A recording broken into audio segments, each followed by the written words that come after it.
আসসালামু আলাইকুম প্রিয় দর্শক। গতকাল কিন্তু এবছর সবচেয়ে বেশি বৃষ্টি হয়েছে।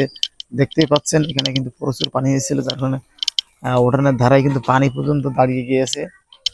তো এখন একটু আমরা মাঠে যাব, মাঠে গিয়ে দেখবো যে আমাদের জমিতে কি পরিমাণ পানি জমে গিয়েছে, কেননা চাষ করতে হবে বা নাঙ্গল দিতে হবে। এক কথা আমাদের এখানে বলে নাঙ্গল।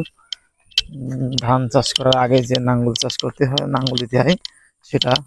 তো এখন আমরা আমাদের জমিতে একটু যাব, দেখবো যে কেমন পরিমাণ পানি দাঁড়িয়েছে। আহ, দেখতে পাচ্ছেন আশপাশের জমিতেও কিন্তু ভালোই পানি জমে গিয়েছে। এই যে দেখতে পাচ্ছেন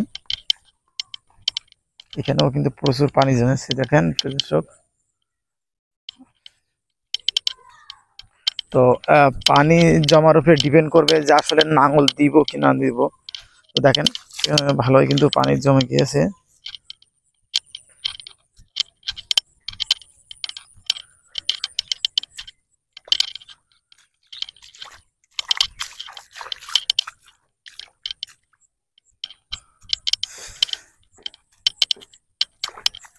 তো এই দিকে কিন্তু অল্প অল্প পানি জমছে, আর তলায় দেখেন কি পরিমাণ পানি, দেখে বুঝতে পারছেন। দেখেন প্রচুর পানি কিন্তু এখানে। এই যে জমিটা দেখতে পাচ্ছেন এটা কিন্তু আমাদের জমি। এখানে কিন্তু প্রচুর পানি, দেখেন প্রচুর পানি কিন্তু জমে গিয়েছে। তো এখন কিন্তু অবশ্যই জমিতে নাঙ্গল দেওয়া যাবে। তো যেহেতু দেওয়ার মতো হয়েছে, তো এখন হয়তো নাঙ্গল দেবে না, আর একটা বৃষ্টি হলেই কিন্তু নাঙ্গল দেবে। তারপরে কিন্তু জমিগুলো উর্বর করার জন্য রেডি করা হবে, বা ধান চাষের জন্য কিন্তু রেডি করা হবে। দেখেন এই ক্ষেত্রে কিন্তু আরো ও ক্ষেত্রে এই ক্ষেত্রে কিন্তু আরো প্রচুর পানি দাঁড়িয়েছে।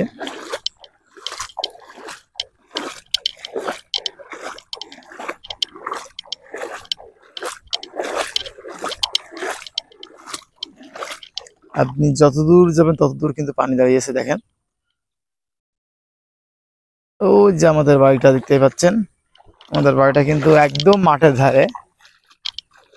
তো ওখান থেকে দেখতে আসলাম যে আসলে কি পরিমাণ পানি জমিতে দাঁড়িয়েছে বা কি পরিমাণ পানি আছে। দেখেন একদিনে কিন্তু, একদিনে আপনার দিনে দেখেন শামুকগুলো কিন্তু উঠে গিয়েছে। বুঝি না যে যে শামুকগুলো কিভাবে আসে। দেখেন একটু পানি হলেই কিন্তু এখানে শামুক জন্মায় আর কি। কোনো রকম একটু পানি হলেই দেখেন চারিদিকে কিন্তু পানি। আর ওই যে ওপরের যে কয়েক কোপলা দেখতে পাচ্ছেন, আহ 1 কোপলা 2 কোপলা 3 কোপলা, প্রায় 3 কোপলার মতো পানি ওখানে কিন্তু এখনো পানি দাঁড়ায় না, বা পানিগুলো কিন্তু তলায় সরে আসতেছে। তো এই মুহূর্তে কিন্তু নাঙল চাষ দেওয়া যাবে না, কেননা এখন যদি আপনার ওইখানে নাঙল দিতে হয় তাহলে কিন্তু আপনাকে ওই যে দেখতে পাচ্ছেন বর্ডার দিয়ে, ওই বর্ডার দিয়ে কিন্তু পানি আনা লাগবে। বর্ডার দিয়ে পানি আনা লাগলে কিন্তু সেখানে প্রচুর খরচ পড়ে যায়। যেহেতু এই সময়টা বা বর্ষাকালে কিন্তু কোনো রকম কৃষকরা পানির টাকা দেয় না, সেহেতু তারা অপেক্ষা করে বৃষ্টি কখন হবে। পর্যাপ্ত পরিমাণ যখন পানি হবে তখন কিন্তু অবশ্যই তারা কি করবে, ফ্রিতে নাঙল চাষ দিয়ে দেবে, তখন কিন্তু আর পানির টাকা দেওয়া লাগে না।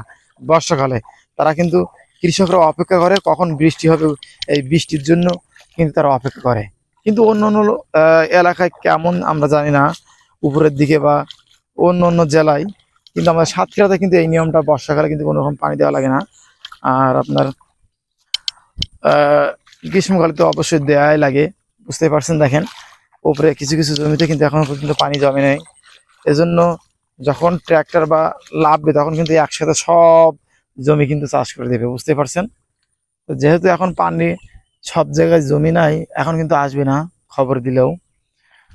ভাইয়ের আগে দেখে যে একসাথে সব চাষ করা জমি নাঙ্গল দেওয়া যাবে কিনা, তখন কিন্তু তারা আসে। তো ভাইকে জানাবো যে আসলে এই পরিমাণ পানি এখানে জমে গিয়েছে, তা না হলে কিন্তু হবে না, বুঝতে পারছেন। আপনি যেদিকেই তাকাবেন তলার দিকে দেখেন, এই সাইডটা কিন্তু যেদিকে তাকাবেন সেদিকে কিন্তু পানি আর পানি, আপনি যতদূর তাকান।